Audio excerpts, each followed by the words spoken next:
mean that spring training is underway. How's everybody doing? This is Jeff Balke flying solo today on the Bleav in Astros podcast, episode 156, if you're keeping count at home.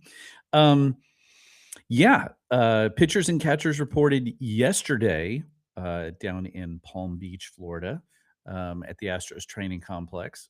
And we already have some news, which is never a great thing, I don't think.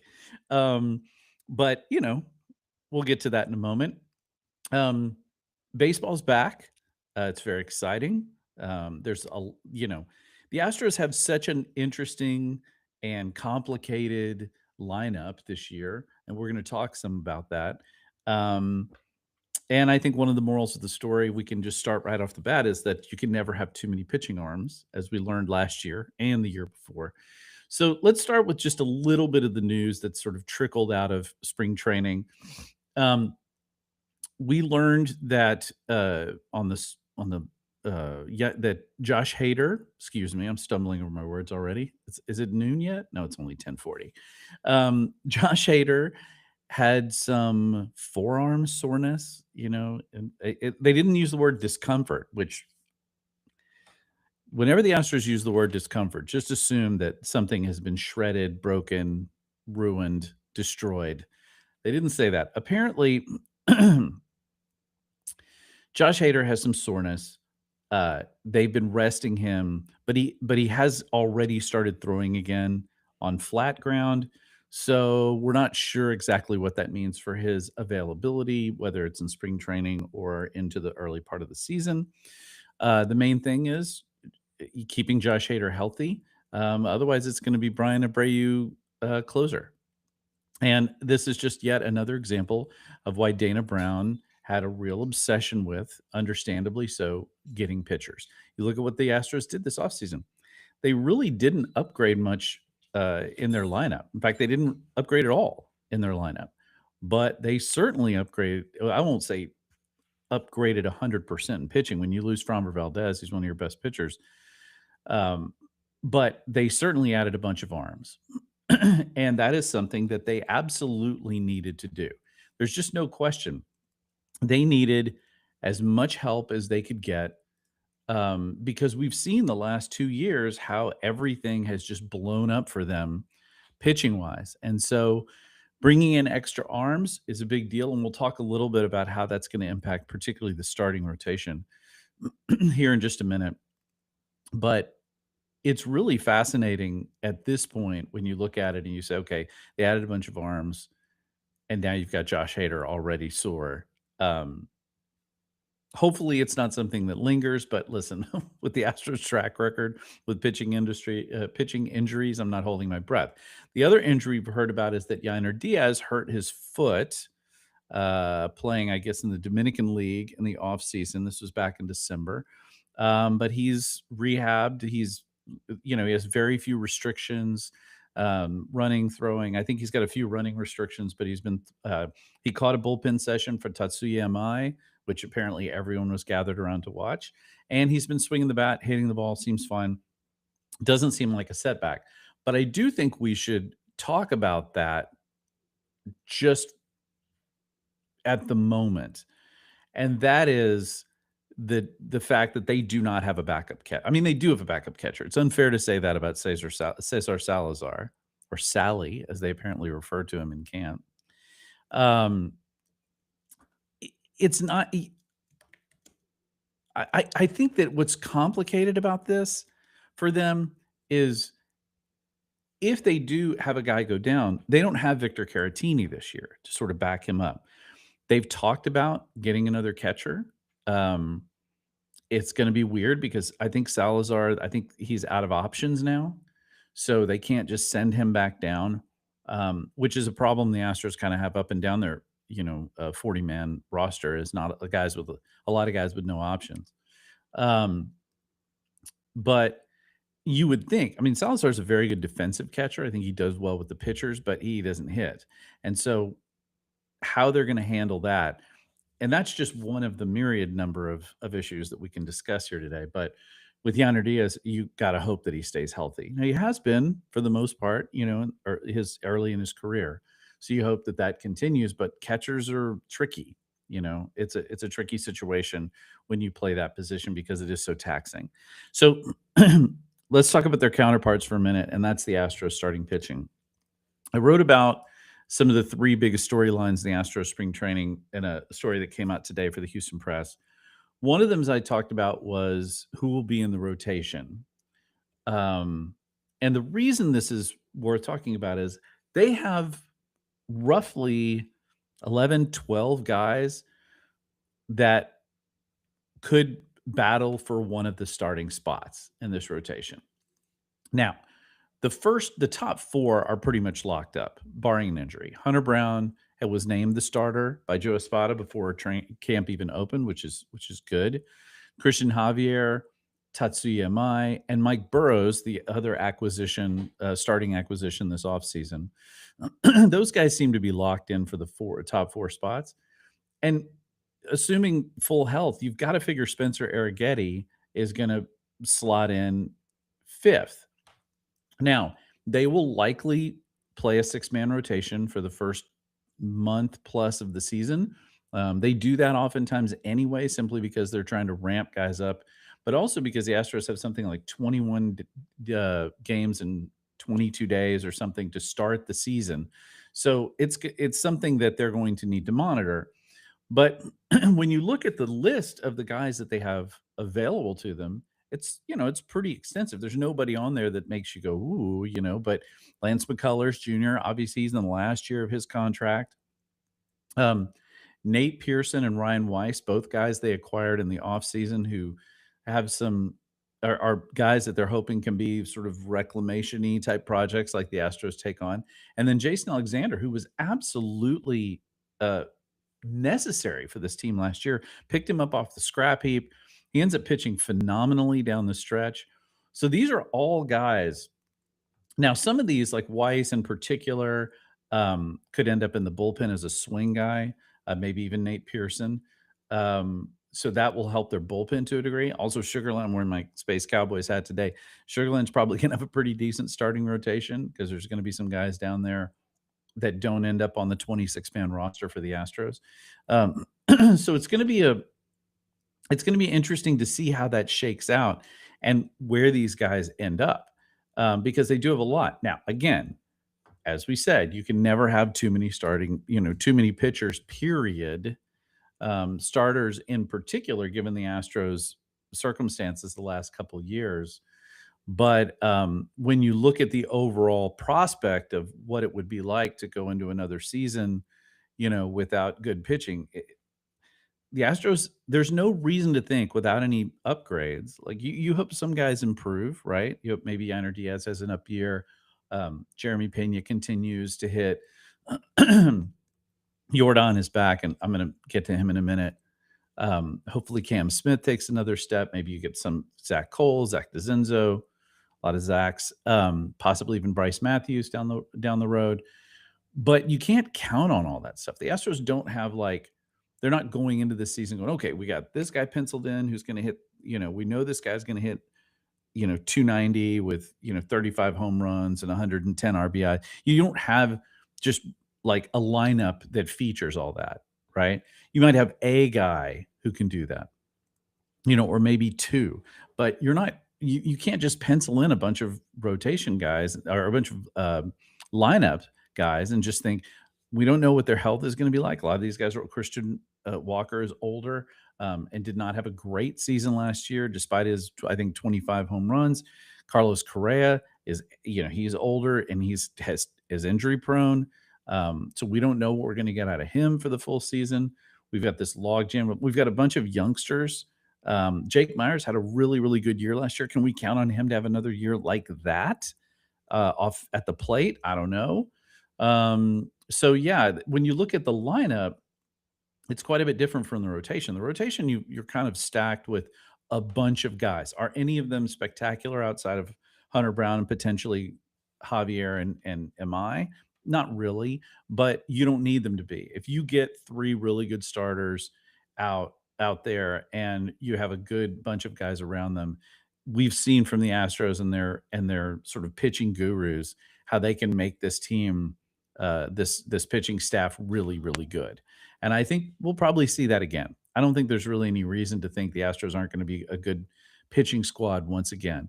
The question is hitting, and let's talk a little bit about that.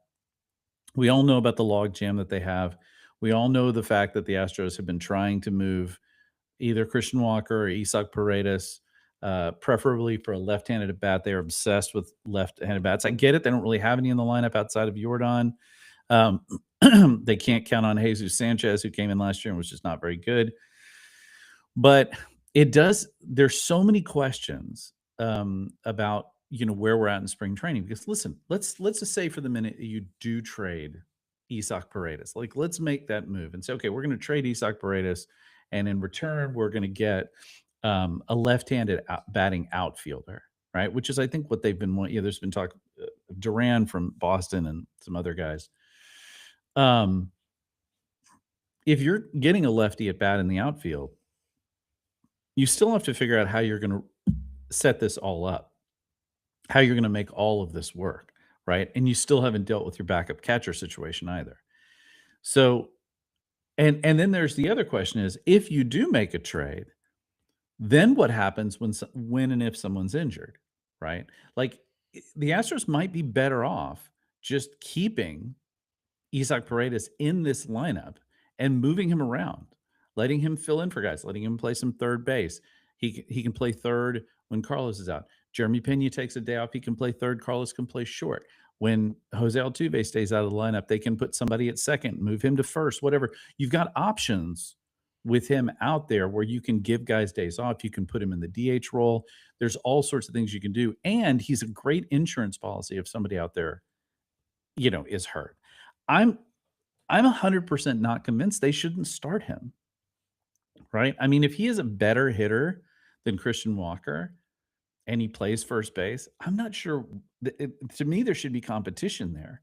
In this spring training, you should be competing. It should be, you should be competing, right? That's the deal. If you are not putting Christian Walker and Isak Paredes up against one another, then what are you doing? Right? Because Isak Paredes is younger. He probably has more upside than Walker. I know you can't probably move Christian Walker, and the Astros don't want to have to cut bait on another first baseman like they did with Jose Abreu, with still money remaining. I don't think we're at that point yet because Walker still can hit. But if you're thinking about it and you're saying, okay, let's put our best guys on the field. If that's your best guy, shouldn't he be out there? I'm not so sure. And then there's the question mark of what we do in the outfield. Listen, there are Cam Smith was your starting right fielder. They've already said they're going to play him some in center this year. They've also said his spot in the lineup is not guaranteed. Part of that is because, well, he has options left. Same thing goes for Zach Cole. Same thing goes probably for Zach DeZenzo. Same thing goes for Bryce Matthews, who honestly I would keep an eye on. Probably your heir apparent to Jose Altuve at second base, but a dude that can also play some outfield and is hyper athletic and got a great and maybe the best bat of their young guys. You just when you think about all of that youth balanced against age and everything else, the Astros are in a weird spot. They're in kind of a and they have to try and keep the problem is this. When you look at roster construction, it's not just, oh, we've got too many infielders and not enough outfielders, or we have too many right-handed bats and not enough left-handed bats. That's certainly true. But that's really just affecting the major league situation in the immediate future. What you have to start thinking about too, though, is the Astros have a roster constructed of a bunch of guys who don't have minor league options. So if somebody has to go down because somebody's not playing well, right? If somebody has to be sent down, you're going to end up sending down a young, talented prospect, probably, because they have the options remaining. Whether or not that person is playing well might be immaterial, because you can't just take a veteran who has no options left, and they're not playing. Look, again, I go back to this Jose Abreu situation we had a few years ago, where he was just awful. If that happens again, then and you've got a couple of years remaining on his contract, that's still going to impact how much you can spend, and never mind the fact that you're going to have to pay that foot that bill. That's a problem, right? So this construction of this roster is complicated because they what they really need on this team is they need more guys who are under contract and not arbitration eligible, so that they have them in a position where they can move them back and forth as they need be, as pieces where they're still developing. They can work on their swing. Now, maybe Cam Smith is one of those guys, right? Maybe Cam comes into camp and he's solid but not great, and they're like, yeah, let's send him down and let him get some time swinging the bat. He's not going to be in the lineup every day, right? Which is a big thing for Joe Espada. If you're going to be up at the major league level, you need to be in the lineup every day or close to it. I think that's certainly going to happen with Bryce Matthews. Both of those guys, right-handed hitters. You could certainly see it with Zach DeZenzo, who I think is probably one of the odd men out in terms of making the 26-man roster. Um, and that's why Zach Cole probably has a better chance of making this, because he's a left-handed bat. So if you keep Zach Cole up here, even if he's not a starter, even if he's one of your bench guys, that helps you. If you keep Jesus Sanchez and Zach Cole on your roster, even if they're not starters, you put Cam Smith back and right, and then you rotate that left field spot between Jordan and Jose Altuve and uh, probably Zach Cole and maybe even Zach DeZenzo, whoever is going to man that spot. Um, you can move that around, and then you can give yourself some extra options, but you have to think about what happens if somebody's really struggling, or if somebody has to come out of the lineup but has to stay in the 26-man roster, they're going to struggle with that. One of the things that they've gotten themselves into a situation with that too is this kid who they brought in the Rule 5 draft out of Cincinnati.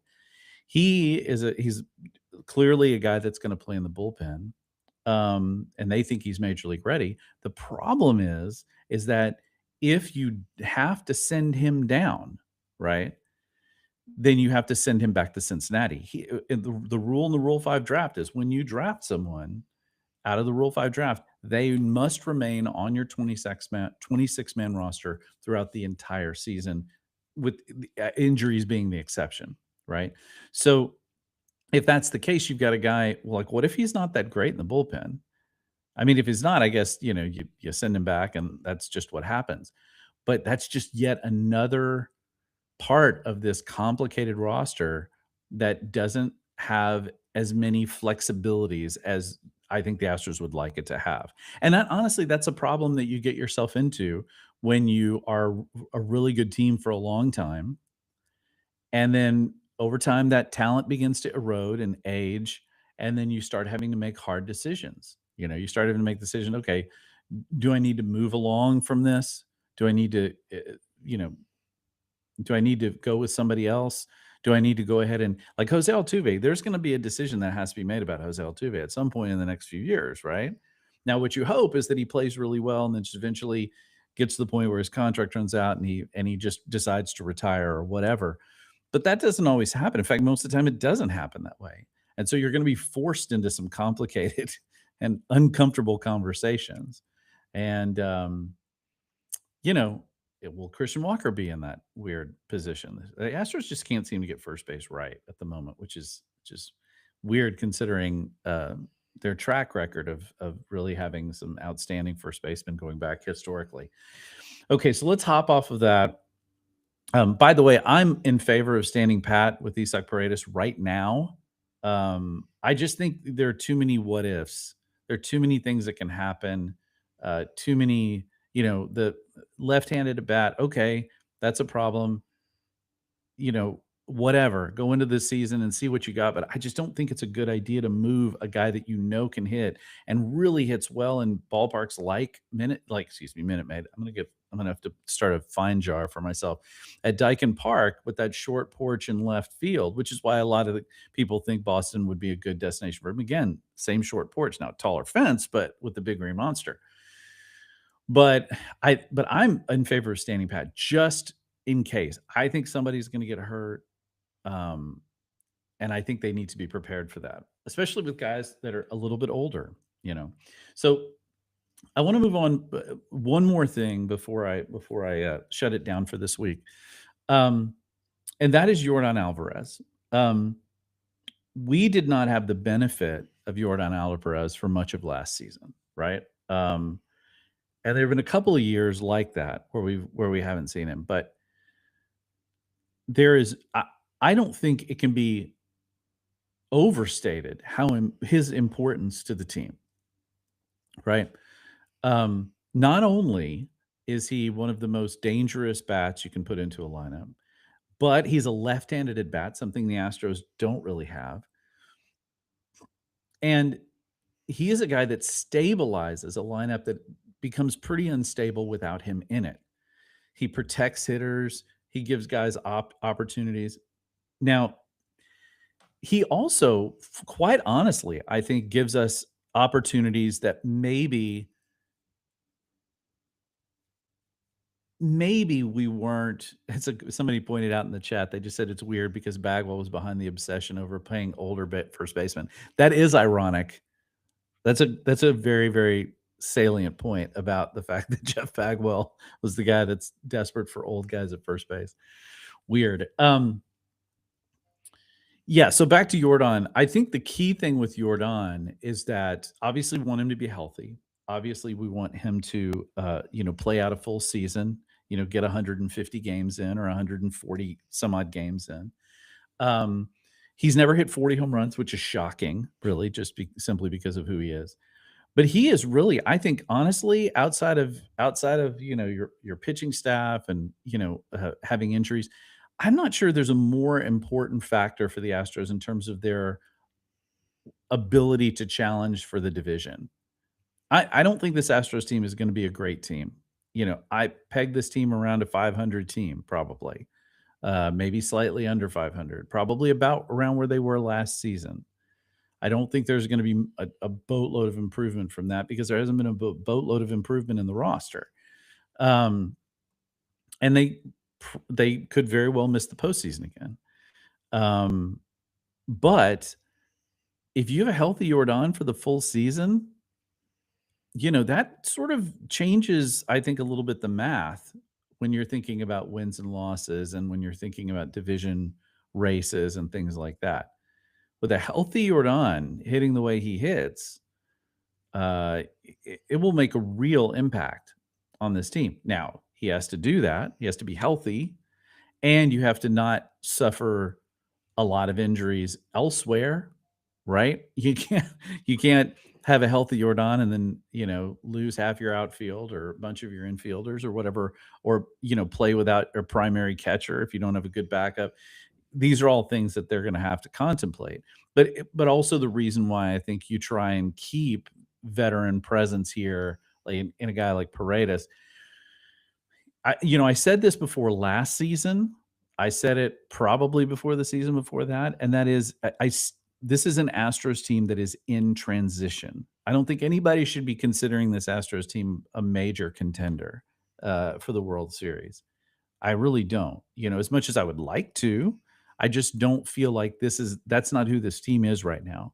This is a team that's trying to they're trying to sort of thread the needle of Jim Crane saying, Astros will always contend as long as I'm the owner, right? You're trying to sort of thread that needle of keeping this team relevant while also trying to rebuild a farm system that's been decimated through trades and things that have made you better, right? And led you to two World Series and to multiple conference championship games.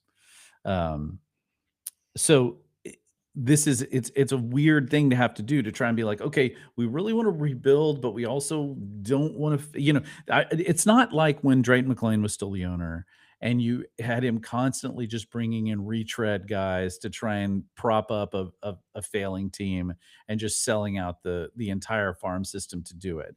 To which the response from Jim Crane when he bought the team was to gut everything and start over. and rebuild from scratch, which was obviously the right move.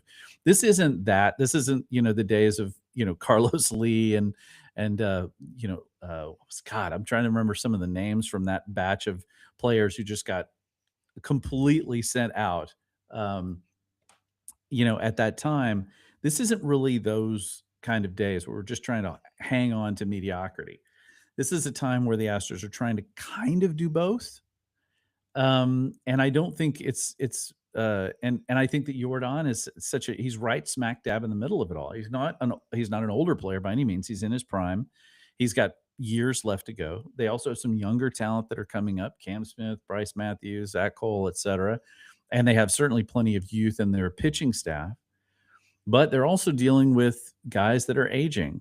Carlos Correa, Jose Altuve, Christian Walker. These are all guys that are older. So you're going to have to trying to find that balance is difficult to do if you're trying to challenge for a title, right? It's just hard to stock up. So this is not to say I think the Astros are going to be bad this year, but I do think we should all be prepared for the fact that they're probably not going to be good. They've got multiple early draft picks this year, including a compensatory pick that I think 28. So I think they're picking 16th and 28th in the draft. So they should be able to start rebuilding some of that through the draft capital. Don't be surprised if they were able to make a move just to get a prospect. They might do that at some point down the line, especially if they're not winning. I could see them using a player or two to make moves at the trade deadline to get better in the long run rather than in the short term. We haven't got to that point yet, thankfully, and games haven't even started, and I'm sitting here talking about the trade deadline. Good Lord. But what I will say is that with Jordan on this team, they're going to be decent offensively if he's hitting, and their pitching should be good, which is going to keep them in a lot of games. I mean, last year they were not good offensively. Last year, the year before that, they weren't good offensively, but they've been great. They pitched well, even with all the injuries. So they can still be a pretty dominant team, in terms of holding teams down. Whether they can be a good team, whether they can outscore teams too, is a big question. And so we'll just have to see. Anyway, spring. I believe that the hitters they arrived this weekend. If I'm not wrong about that, I don't have my calendar in front of me. And then games will get underway like next week from Florida, and so we'll start to see some activity. Finally, baseball. It's been a long winter. This first time in a while we haven't had the Astros in the postseason for an extended run or even the postseason period. And so yeah, it's a little bit quieter off season. And of course, we I don't want to be Debbie Downer, but then we still have to think about what's going to happen this coming off season when Labor Armageddon may be coming. If you feel weird about that or anything, you read the Evan Drellich story in the Athletic today. It's not exactly a hopeful slice of American pie. So let's just say let's enjoy it while we can. Everybody, let's enjoy this life while we can. We only got one baseball season, so let's enjoy it. And hopefully we'll see some fun things out of the Astros this year. I really would love to see some of the young talent up getting opportunities. And quite frankly, I'm going to try to go to both. I mean, certainly Space Cowboys. They're here in town. I'm going to try to get down to Corpus this year, catch a Hooks ball game or a series. My brother-in-law I've been talking about doing that for 2 years. So I'm going to try to do that this year. Love to get out to Asheville because Asheville's freaking amazing. Just in general, never mind that the what's the woodchucks? I don't know. Never mind that Astros single A ball is played out there too. Anyway, that's going to do it for me for this week. Happy birthday to my wife, Kathy, who is turned a robust 27. And Valentine's Day, of course, is this weekend. I hope you are celebrating. Also, listen, if you're not watching the Olympics, turn them on. I mean, they are fun. I love the Winter Olympics because it's like nothing I normally see living as a native Houstonian. I don't see snow, let alone see skiing and ski jumping. And so the Olympics are fun. All-Star weekend for basketball. Anybody? Yeah, that's what I thought. Okay, thanks for joining me. I will see you guys next week. As always, go Astros.